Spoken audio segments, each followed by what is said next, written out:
Buju ani kinawea. Shelby wasa nung Sony Indigenous. Bekejranong and Dunjiba. Anishinaabe shi ganyangehaga, nij manidu kwe anda. Aiswayal. Antha Shelby. Tanitsin ak Bekejranong. Heitsepka, Musqueam. Heitsepka, Sieya Isiayam, Heitsepka. Hello, everyone. My name is Shelby Wasa Sony. I'm a Two-Spirit Anishinaabe and Mohawk person from Bekejranong unceded territory in so-called Southern Ontario. Yeah.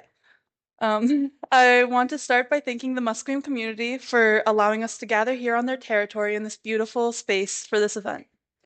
Today, I'm here to talk about my policy ask, City Soil-Rooted Connections, Fostering Land-Based Learning in Urban Spaces. This policy ask is based in my experiences working in various different roles in land-based programs. In these positions, I was able to help children and youth foster connections between themselves and others, as well as the land. These programs help youth to develop an appreciation and relationship with the land that many urban youth may not otherwise have the opportunity to experience due to lack of green space. My first experience as a youth myself in a land-based program was when I was selected to attend a popular Canadian coffee brand summer camp in the early 2010s. My sister had gone the year before, and from what I understood, we both had had good experiences. It wasn't until 10 years later that she told me that while she was there, they had a cowboy and Indian dinner theme party, complete with feather headdresses, bows and arrows, and a camp-wide war cry. Knowing my sister had to experience that all alone as a young Indigenous girl and held on to that shame and embarrassment for all those years is what inspired me to do the work I do. I want to ensure that Indigenous, Black, and POC youth and children can freely access land-based opportunities without the fear of racism, discrimination, or violence. We cannot talk about Indigenous land-based education without addressing the long history of settler colonialism that has deeply impacted Indigenous peoples. For centuries, Indigenous communities have been dispossessed of their lands, cut off from the natural spaces that have nurtured their cultures and ways of life. Land is central to Indigenous identity, spirituality, and survival, but it's also been a tool of oppression, one that has disconnected generations of children from the teachings the land provides. What does this mean for today's youth? Many Indigenous children are growing up without the ability to learn from the land, an integral part of their culture. For Indigenous children and youth, the benefits of these programs are vast. They can help restore a sense of belonging and pride in their cultures, restore their connection to the land, and allow them to develop personal strength. Being on the land fosters healing, strengthens identity, and promotes mental and physical health.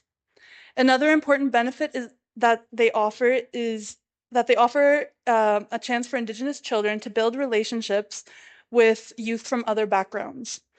By learning and experiencing alongside one another, we may begin to address issues like anti-Blackness and anti-immigrant sentiments in Indigenous communities by fostering a space of empathy and mutual respect. This project is not only about Indigenous communities. It's about creating connections between Indigenous, Black, and POC youth, communities that often share experiences of displacement, colonization, and marginalization. By bringing together youth from these different backgrounds, we foster a shared learning experience that breaks down barriers. Black, POC, and immigrant youth will have the unique opportunity to learn about Indigenous cultures and histories directly from the land and from the Indigenous peoples themselves. It's a chance to grow and heal together and to forge meaningful relationships leading to stronger communities.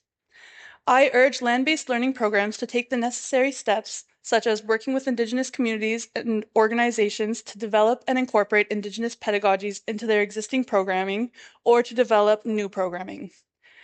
I urge them to develop mandatory anti-racism and cultural competency training for all staff to undergo who will be working with racialized youth, and I call them to break down some of the possible barriers that Indigenous, Black, and POC families may face, such as financial barriers through scholarship, bursary, or other support programs.